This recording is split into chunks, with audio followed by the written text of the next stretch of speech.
टीपू सुल्तान जयंती के अवसर पर लातूर दौरे पर आए हुए संभाजी ब्रिगेड के मुख्य प्रवक्ता तथा प्रसिद्ध व्याख्याते गंगाधर बनबरे जी ने हिंदनामा न्यूज से विविध विषयों पर बात की। हाल ही में चल रहे सावरकर विवाद पर उन्होंने संभाजी ब्रिगेड की आधिकारिक टिप्पणी दी। इसी बीच अमृता फडणवीस के बारे में भी बड़ा बयान दिया।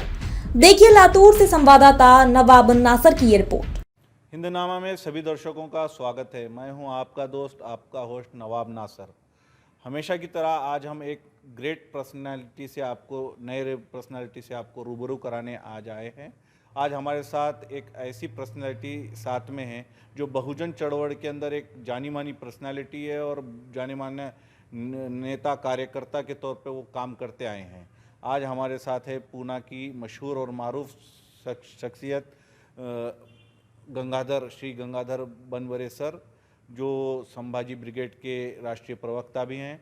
और आइए जानते हैं उनसे, अलग अलग विषयों पे बात करते हैं। सर, सबसे पहले आप खुद का एक इंट्रोडक्शन दीजिए और संभाजी ब्रिगेड का एक इंट्रोडक्शन दीजिए। स्थापना कब से हुई और क्या क्या काम आप अभी तक करते आ रहे हैं?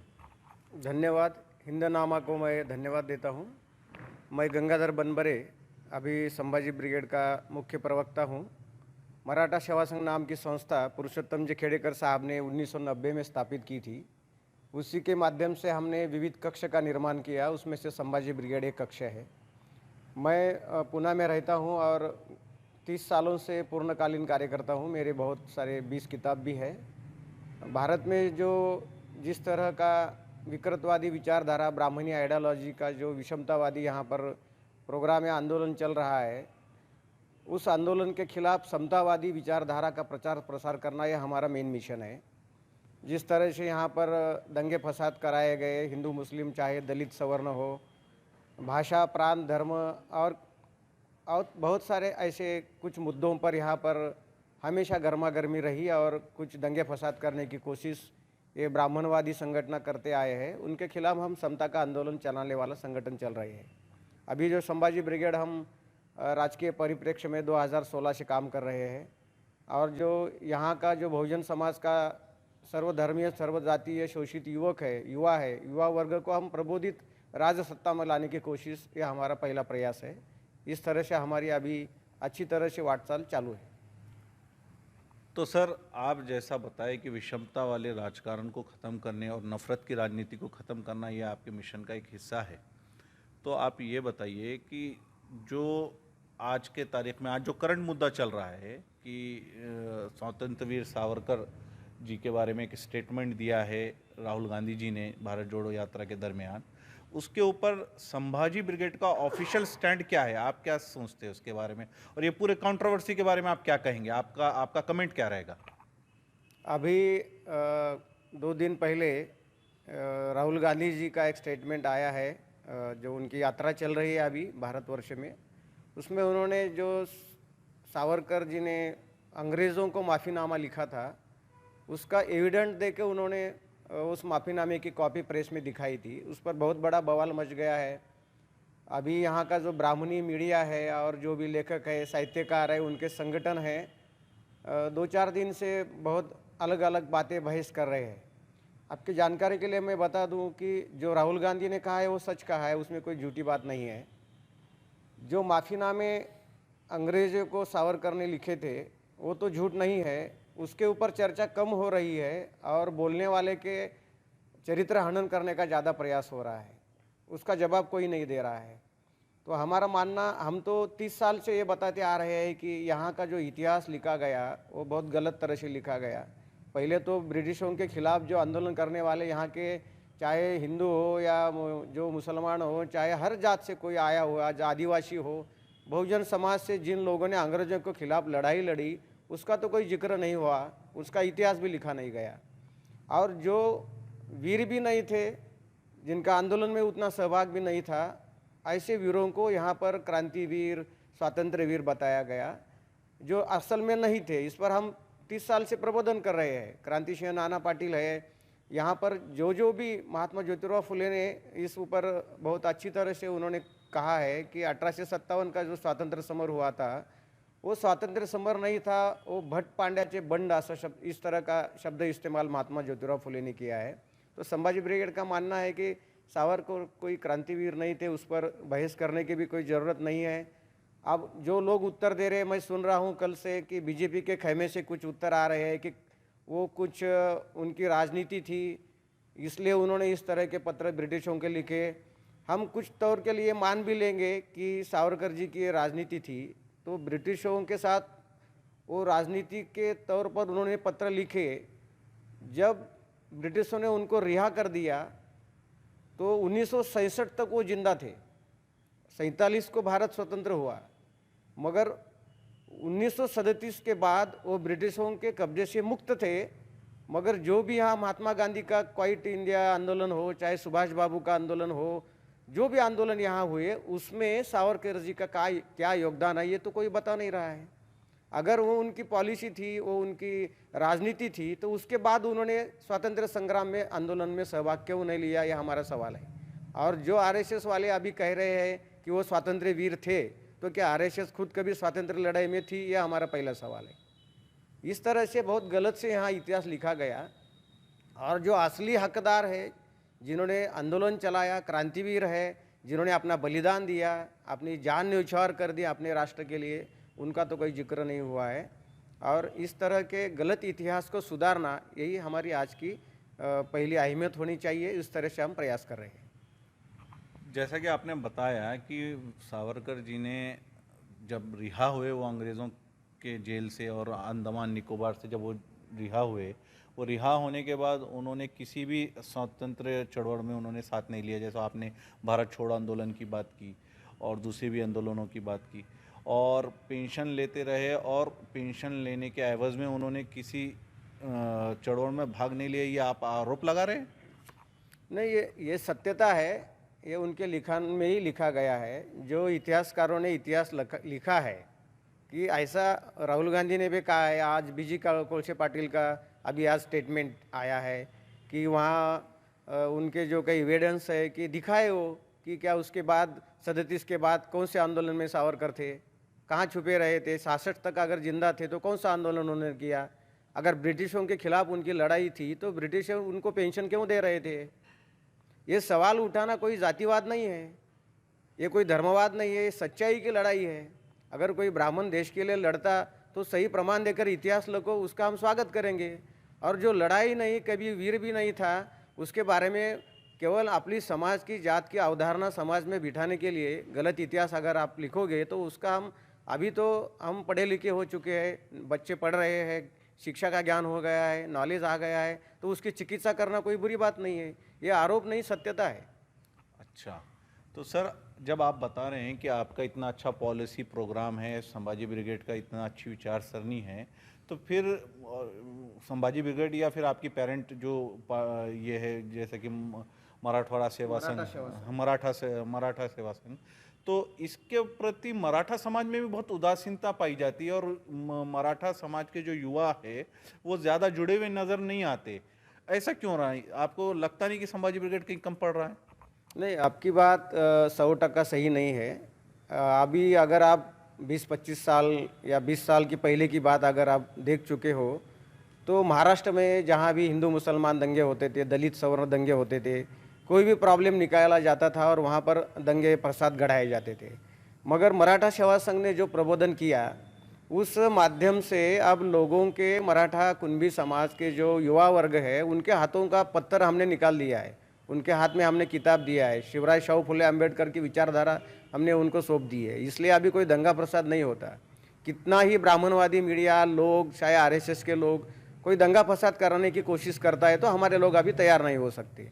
ये सही है कि हमारी गति शायद थोड़ी सी कम है, क्योंकि मराठा समाज जो कुंभी समाज है महाराष्ट्र का, ये बहुत सदनीय समाज है और वो राजनीति से ज़्यादा ताल्लुक़ रखता है और उसका उसे बहुत बड़ा आकर्षण है।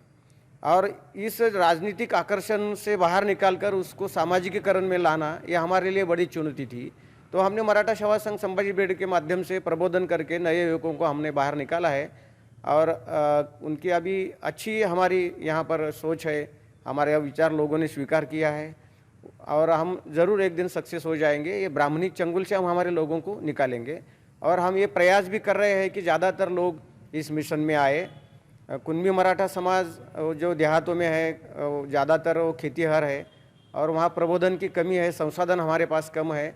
लेकिन शिवराज शाहू फुले अम्बेडकर, भारतीय संविधान, संतों का विचार, ये सभी जो विचारधारा है इससे हम लोगों को प्रबोधित कर रहे हैं। जैसा कि आपने बताया, ये बात तो सही है कि मराठा सेवा संघ और बामसेफ, ये दो संगठन ऐसे हैं जिन्होंने बहुत ज़्यादा काम करके जो है सो कि बहुजन समाज और मराठा समाज के युवकों का प्रबोधन किया है और दंगे कम होने में इनका बहुत बड़ा हाथ है। लेकिन सर, जैसा आपने बताया कि आपका समाज बहुत सघन है और आपके पास आर्थिक बल भी है, तो फिर जो इस गति से संभाजी ब्रिगेड बढ़ना चाहिए और उसका जो काम होना चाहिए वो नज़र नहीं आता। समाज के भी कई संस्था चालक, बहुत, हर शहर में जाओ आप, आपके समाज के संस्था चालक के बड़े बड़े स्कूल कॉलेजेस मिल जाएंगे। अब जैसा कि आप यहाँ लातूर में देखो कि शाहू कॉलेज, जो डॉक्टर गोपालराव पाटिल साहब का कॉलेज है और वो शाहू महाराज के नाम पे वो चल रहा है, तो ऐसे स्कूल कॉलेजेस के अंदर संभाजी ब्रिगेड शालेय स्तर से और देश के फायदे के हिसाब से घड़ाने के लिए क्या काम कर रहे हैं आप लोग? मतलब ऐसा कोई पॉलिसी प्रोग्राम होना चाहिए, ऐसा आपको नहीं लगता क्या? नहीं, बराबर है। मराठा समाज की सधनता जो है वो 100% में सिर्फ 10% है।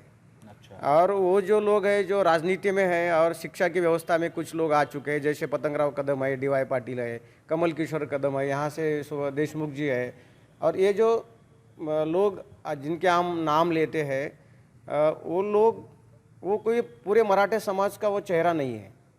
मराठा समाज की जो गरीबी है वो ग्रामीण देहातों में, ग्राम सभा में यहाँ पर दिखाई देती है। ये बहुत बड़ा अंतर है। जो सधन समाज की संख्या बहुत कम है।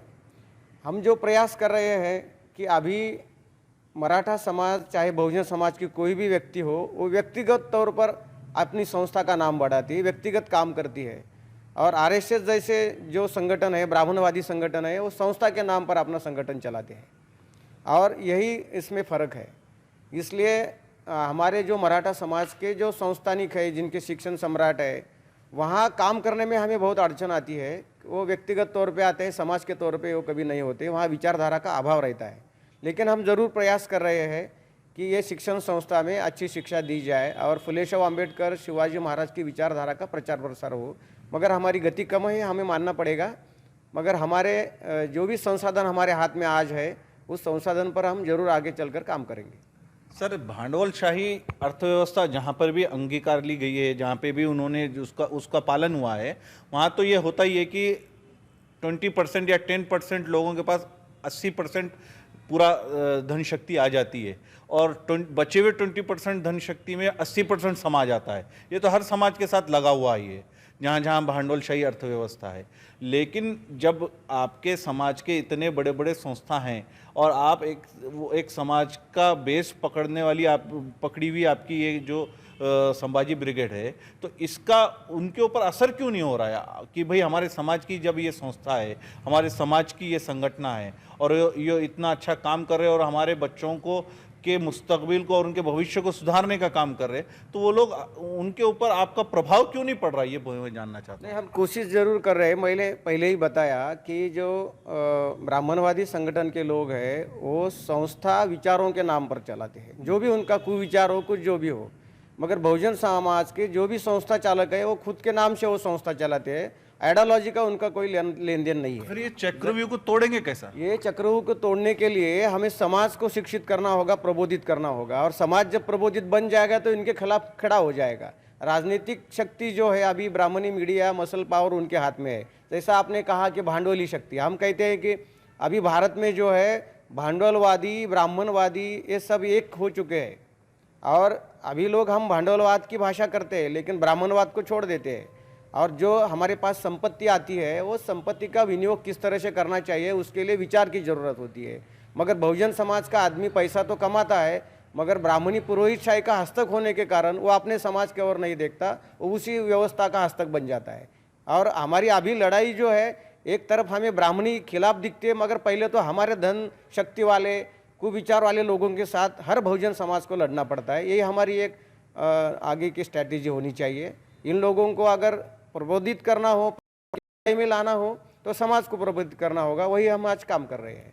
और जब एक दिन समाज प्रबोधित बन जाएगा तो ये नेता भी हमारी भाषा ज़रूर एक दिन बोलेंगे। हम समाज के हर वर्ग से मिलते हैं, जी। तो लोग कहते हैं कि ब्राह्मण समाज के अंदर भी कुछ लोग हैं सिर्फ, जैसा कि उसमें भी वो लोग डिवीजन करते हैं कि देशस्थ ब्राह्मण होते हैं और चित्पावन ब्राह्मण होते हैं। पूरे ब्राह्मण समाज को आरोपी के कटघरे में खड़ा करना या उन सब पूरे ब्राह्मण समाज के ऊपर आरोप लगाना, ये कहाँ तक सही रहेगा?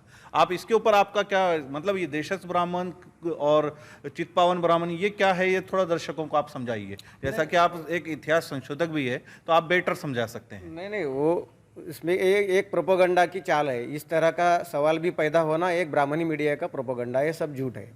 जैसा कि हम जानते हैं कि भारत में जाति व्यवस्था है। जैसे कुछ लोग जिन्होंने इस्लाम धर्म का स्वीकार किया, क्रिश्चियन धर्म का स्वीकार किया, मगर जो मूल यहाँ के लोग जाति व्यवस्था में बटे थे, वहाँ जाकर भी उनका जाति वहाँ पर आबादित रही है। और ये जाति व्यवस्था एक भारत की एक स्थायी व्यवस्था है। ये यहाँ के धर्म ने उसे कोडिंग किया है। अभी जो सवाल आता है कि जो जाति में भी पोट जातियाँ हैं, वो हर जात में आती है, जैसे ब्राह्मणों में भी पोट जातियाँ है।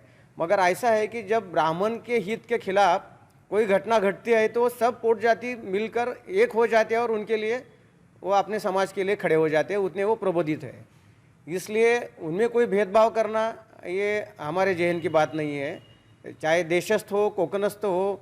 अभी जब शिवाजी महाराज की बदनामी हुई, जिजामाता की बदनामी हुई, महात्मा फुले की बदनामी हुई, अंबेडकर जी की बदनामी हुई, तो कोई भी सज्जन ब्राह्मण हाथ में झंडा लेके नहीं आया कि ये ब्राह्मण गलत बोल रहे हैं। अगर कोई पुरोगामी कहता है, खुद को देशस्थ कहता है, तो भी ब्राह्मण हित के खिलाफ आंदोलन करने वाले लोग हमें दिखाई नहीं देते। ये हमारी दिक्कत है। और इस तरह का एक प्रोपोगंडा बनाया गया है कि हम ही कोई पूरी जात को हम कटघरे में नहीं खड़े कर रहे हैं। एक ब्राह्मणी व्यवस्था है और वो लोग चला रहे हैं। उनमें जो चित्पावन है, देशस्थ है, उनका प्रॉब्लम है।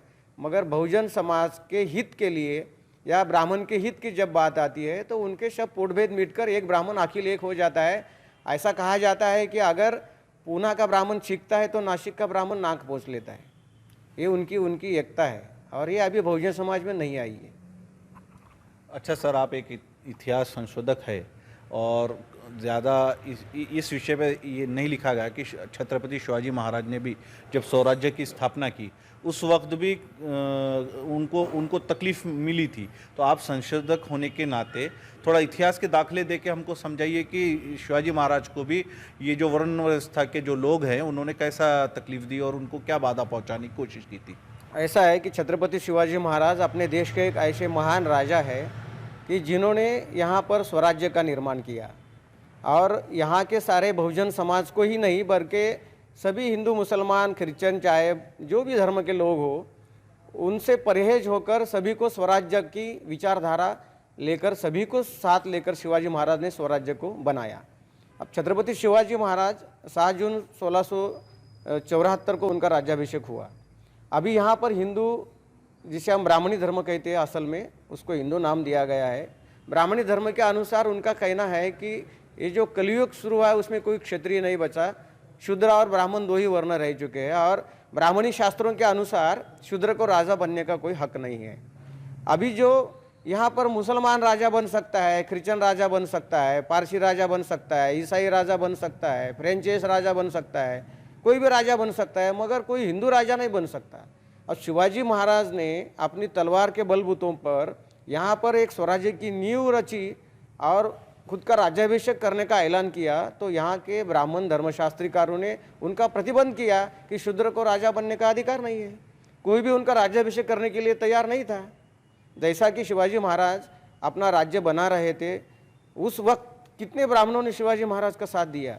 वैसे तो मुसलमान भी उनके साथ थे, दलित भी थे, आदिवासी भी थे और सभी समाज के 18 पगड़ जाति हम महाराष्ट्र में शब्द यूज़ करते हैं, सभी लोग उनके साथ थे।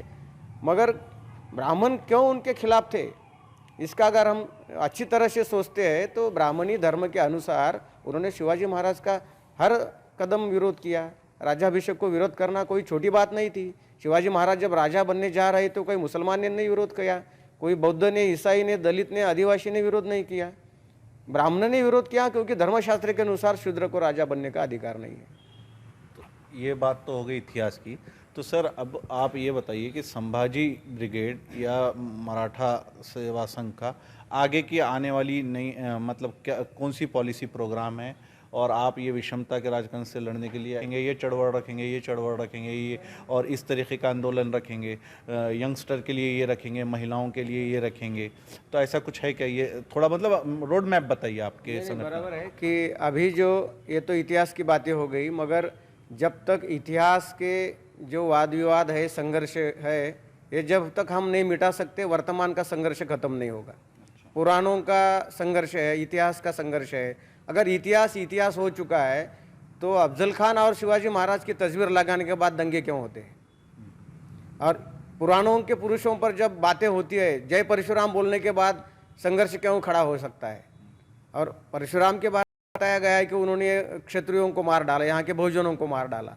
अभी तो सभी ब्राह्मण क्षत्रिय का विनाश करने वाले परशुराम की जय जयकार करते हैं। अभी तो फडणवीस जी के जो मिसेस है, उन्होंने परशुराम का नारा लगाया और ब्राह्मण श्रेष्ठत्व की बात कही है। रोज ये चलता रहता है। अगर ये बातें खत्म हो चुकी है, पुरानी बातें हैं, ऐतिहासिक बातें हैं, तो वर्तमान में संघर्ष क्यों हो रहा है? तो हमारा मानना यह है कि वर्तमान की लड़ाई अगर हमें ख़त्म करनी हो तो इतिहास और पुराणों का झगड़ा पहले ख़त्म करना होगा, और इस बारे में हम काम कर रहे हैं। 30 साल से हम मराठा सेवा संघ के माध्यम से कुछ कक्षों का निर्माण किया है, जैसे संभाजी ब्रिगेड युवाओं के लिए है, जिजाऊ ब्रिगेड महिलाओं के लिए है, वीर भगत सिंह विद्यार्थी परिषद विद्यार्थियों के लिए है, संत तुकाराम साहित्य परिषद साहित्यिक लेखाकारों के लिए है, प्रबोधनकार प्रबोधनकार संत गाडगे महाराज के नाम से हमारा प्रबोधन कक्ष चलता है, महात्मा ज्योतिराव फुले के नाम से इतिहास अकादमी चला रहे हैं।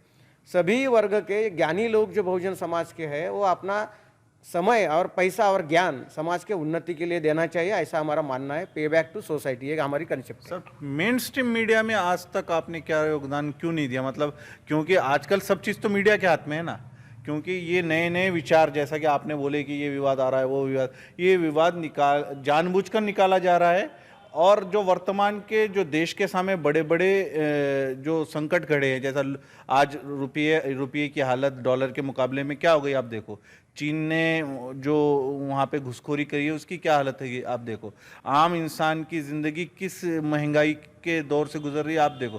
तो ये विषयों से आम जनता को भटकाने के लिए ये बार बार इतिहास को लाएंगे, बार बार ये विषयों को निकालेंगे। तो मीडिया में भी आपकी शक्ति बढ़नी चाहिए, जो मेन इश्यूज़ को, ज़रूरी इश्यूज़ को ज़्यादा सामने लाए और हाईलाइट करे। इसके बारे में आप क्या कहेंगे? नहीं, आपका कहना बराबर है। ऐसा है, यहाँ पर जो मीडिया है, अभी 75 साल हमारी स्वतंत्रता को हो गए। अभी जो भूख निर्देशांक आया है, हम बांग्लादेश, पाकिस्तान, अफगानिस्तान से भी पीछे छूट चुके हैं। और जो भी अभी जो अंतर्राष्ट्रीय सर्वे आए हैं, उसमें मानवाधिकार आयोग हो, चाहे निर्देशांक हो, भूख निर्देशांक हो, गरीबी का निर्देशांक हो, अभी डॉलर तो कितना गिर रहा है हम सोच भी नहीं सकते। अभी ये जो रुपया गिर रहा है, डॉलर बढ़ता जा रहा है।